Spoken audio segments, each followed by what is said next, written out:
Merry Christmas mga insan! Welcome once again po sa channel nating Buhay Pinoy sa Abroad. Sa panglimang araw ng Vlogmas ko ngayong 2024, ang video natin ay nakasentro sa minimalism versus maximalism, finding your personal style. Habang pinag-iisipan ko yung heading ko, sabi ko, meron ba talaga kasing term na maximalism? Bahala na kayo kung nakakatawa yung term. Pero ito yon, ang heading natin ngayon ay minimalism versus maximalism, finding your personal style. Saan ka bang grupo pumapanig dun sa gusto nila, konti lang versus dun sa extravagant? So tingnan natin ang pagkakaiba ng minimalism versus maximalism. So I don't know kung aware kayo, kung familiar kayo dun sa isang Japanese consultant na ang pangalan ay Marie Kondo. KonMari yata ang ang social media popular nickname niya. Si Marie Kondo, nagpo-promote siya ng minimalism.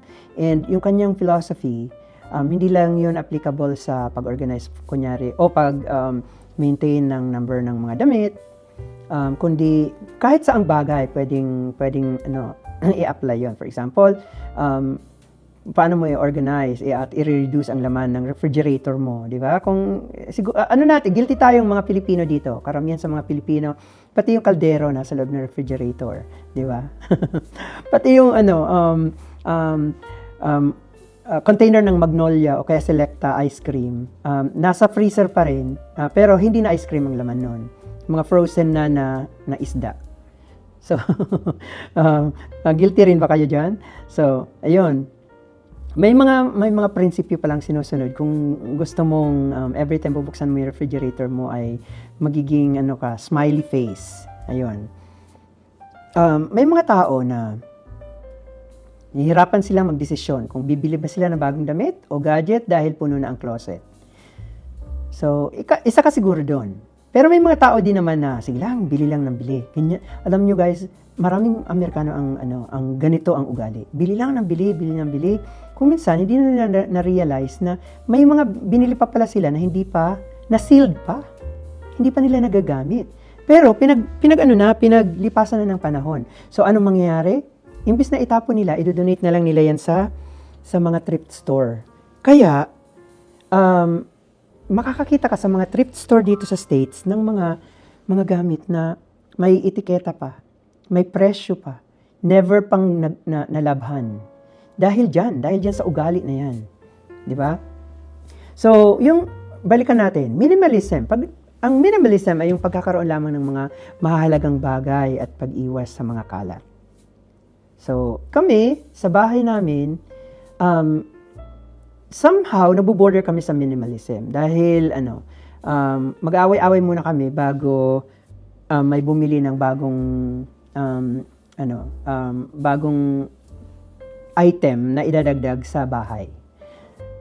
So, ang maximalism naman ay yung pagpapahalaga sa dami at iba't ibang uri ng mga gamit, dekorasyon at karanasan. For example, may mga tao dito sa States, may mga tao na season-oriented. Kapag fall, iba ang looks ng bahay nila. Pagdating ng winter, iba na naman. Pagdating ng summer, iba. Pagdating ng spring, iba. Di ba? Ganyan ba kayo? Kung ganyan ka, medyo guilty ka sa maximalism na yan. Nandun ka sa grupo ng mga nagpo-promote ng maximalism. Sila yung tipong kailangan nilang magpagawa o kailangan nilang mag-hire ng storage facilities dahil sobra-sobra na yung gamit nila. Pero ayaw nilang itapon yun dahil gagamitin pa nila yun pagdating ng araw. Yung mga minimalist naman, i-donate na nila yung iba, tapos magtitira na lang sila ng konti. Ayun, ano ang mga characteristics ng minimalist lifestyle? First, yung pagkakaroon ng konting gamit. May mga tao na bilang lang ang number of clothes nila. Kunyari, nakarinig na ako ng isang friend na sabi niya dati, parang 36 lang ang damit niya. And yun, lahat neutral colors yun. Puti, gray, itim, at pinag-mix and match niya yun. Nasubukan niyo na rin ba yon o narinig niyo na? Siguro maganda yon. I don't know. Pangalawa, pagbibigay halaga sa functionality kaysa sa aesthetics.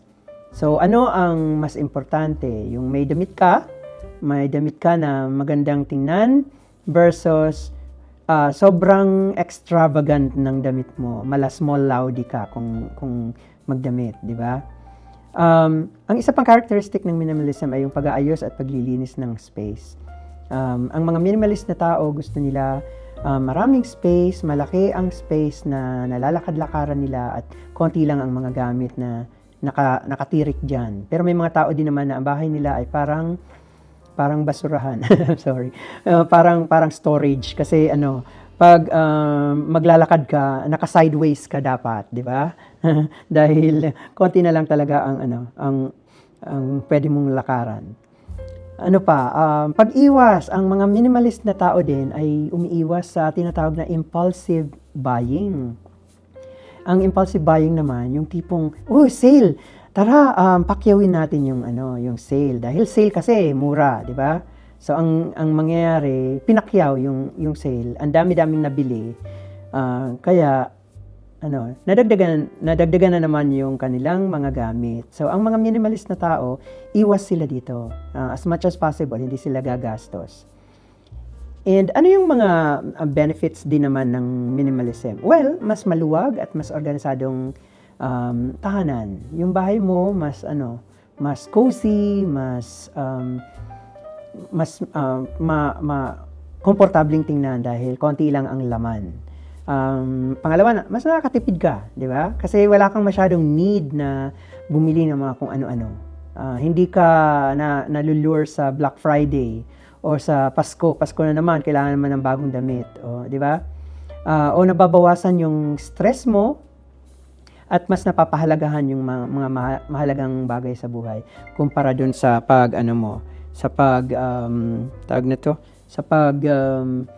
pag-focus mo sa mga bibilhin. Mas marami kasing bibilhin. Mas tempted ka doon. Ang maximalism. So, ang mga characteristics naman ng maximalist lifestyle is yun, pagmamahal sa mga dekorasyon, kulay and patterns, di ba? Pag sinabing pink ang theme, pink talaga yan. Pag sinabing ang Christmas theme namin ngayon ay farm, old farm talaga ang theme. Pag sinabing ang theme ay candy cane theme, pink lahat, di ba? Pink, white, and silver. So, pag-kolekta ng mga bagay na may sentimental value. So, hindi nila ma-let go yung mga bagay kasi may sentimental value. Kung nandito ka sa grupo na to, maximalist ka, di ba? Sentimental value, tingnan mo, yung buong bahay nyo, mukha na siyang antique shop dahil naka-display lahat ng mga bagay simula pa nung 19 kopong-kopong. Dahil may sentimental value di ba? Pangalawa, pagpapahalaga sa arts and culture.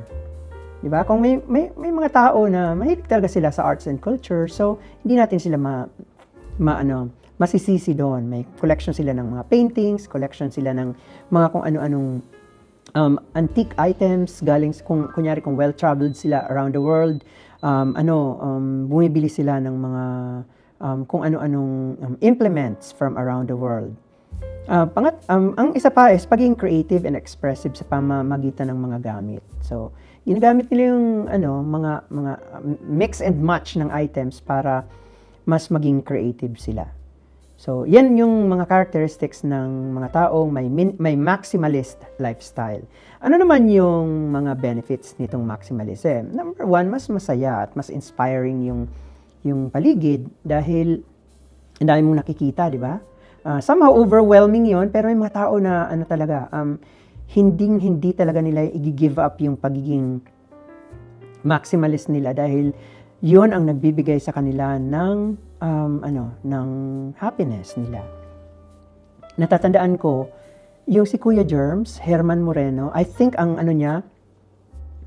collection niya dati nung buhay pa siya ay mga Santa Claus.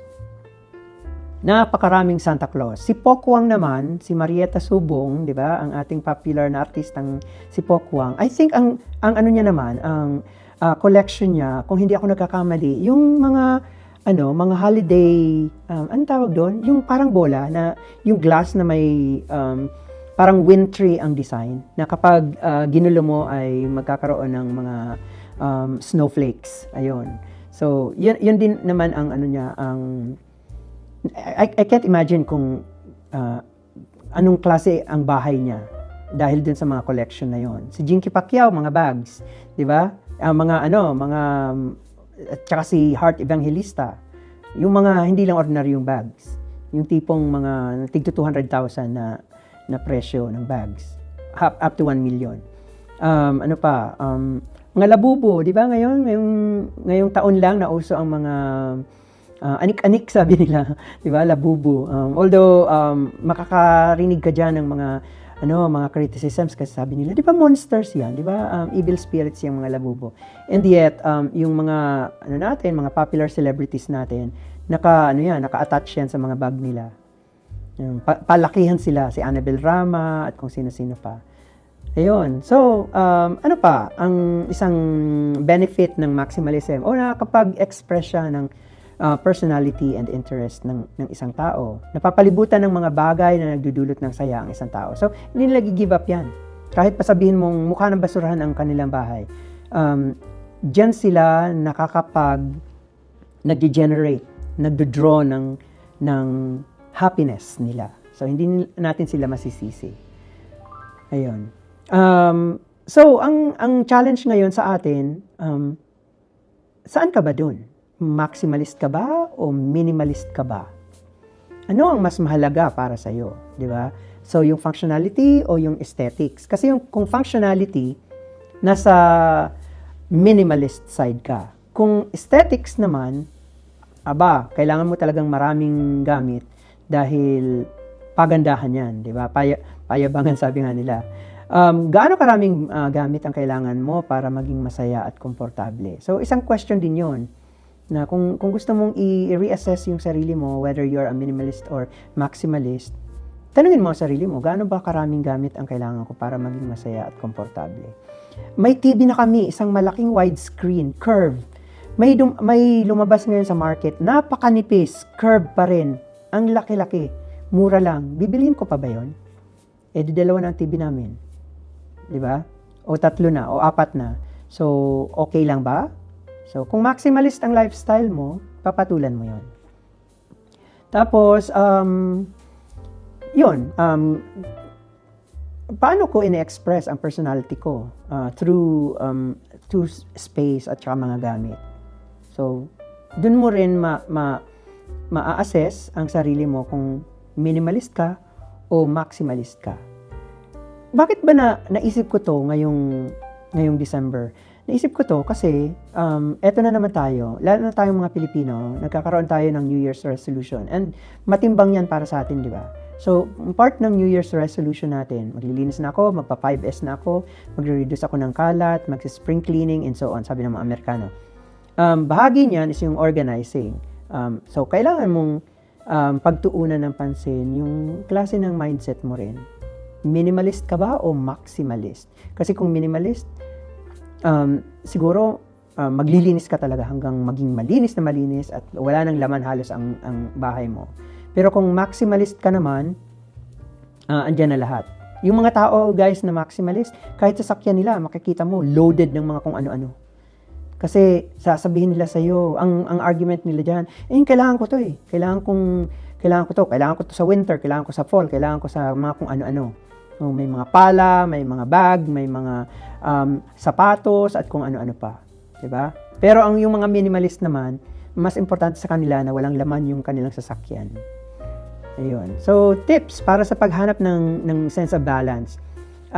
Mag-start tayo sa pag-ayos at paglinis ng mga gamit. So, think about it. Ito bang mga gamit na to kailangan ko pa? Siguro naman may mga underwear ka dyan na may mga butas na, 'di ba? Baka naman pwede mo nang i-give up. 'Di ba? O kaya mag-allocate ka ng budget para sa pagbili ng mga bagong gamit. Kung wala pang may mga minimalist na tao na sinasabi nila kung wala pang pera, hindi pa tayo bibili, di ba? So kung medyo mahigpit ka sa sarili mo pagdating sa ganyang aspeto, medyo secured ka. Thirdly, pumili ng mga bagay na talagang gusto mo at mga kailangan mo. Yung function ang ano nito. 'Di ba? Meron na tayong contrary ako doon sa idea na ang ganda-ganda pa ng mga pinggan, ang ganda-ganda pa ng mga baso. Bakit kailangang palitan, 'di ba? For what? For as long as naiinuman mo pa, shiny pa yung mga baso, wala pa naman siyang mga basag-basag, mga dent, okay pa 'yan.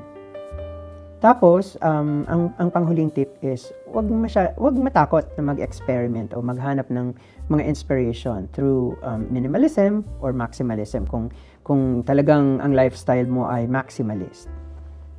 Iyon, sana may nakuha kayong kahit papano na kaguluhan sa episode na to about minimalism versus maximalism, finding your personal style. Kasi ayan, magbabagong taon na naman, Pasko na naman, magbabagong taon na naman, magsa-start na ulit tayo ng ating mga resolutions. Nasaan tayo? At anong klaseng personality meron tayo?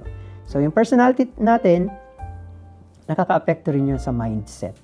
Na kahit kung gustong-gusto mo magtapo ng mga bagay o mag-donate ng mga bagay, kung hindi mo kayang i-let go dahil may sentimental value, kailangan mo i-reassess ang sarili mo. Minimalist ka ba o maximalist? So maraming salamat po sa mga natapos ang episode na to o nakarating sa stage nito ng episode ko. Once again, gusto kong i-promote din sa inyo yung iba pang social media accounts. So present po ako sa YouTube, Instagram, may Facebook page din tayo at saka may TikTok account. Lahat ng yan, ang pangalan ay Buhay Pinoy sa Abroad. Naisip po yung Buhay Pinoy sa Abroad kasi immigrant ako, Filipino na immigrante na sa US. At nagiging unfair para sa mga Pilipino kung puro lang tungkol sa Pilipinas ang i-discuss ko, samantalang hindi naman ako madalas umuwi, di ba? So I might as well share with you something na na-experience ko dito on a daily basis para magkaroon ng sense of balance yung mga Pilipino at magkaroon ng inspirasyon din yung ating mga kababayan na gustong mag-abroad din, kagaya ko. Kahit saang panig ng mundo kayo pupunta, valid na excuse yon, di ba? So maraming salamat, till next time.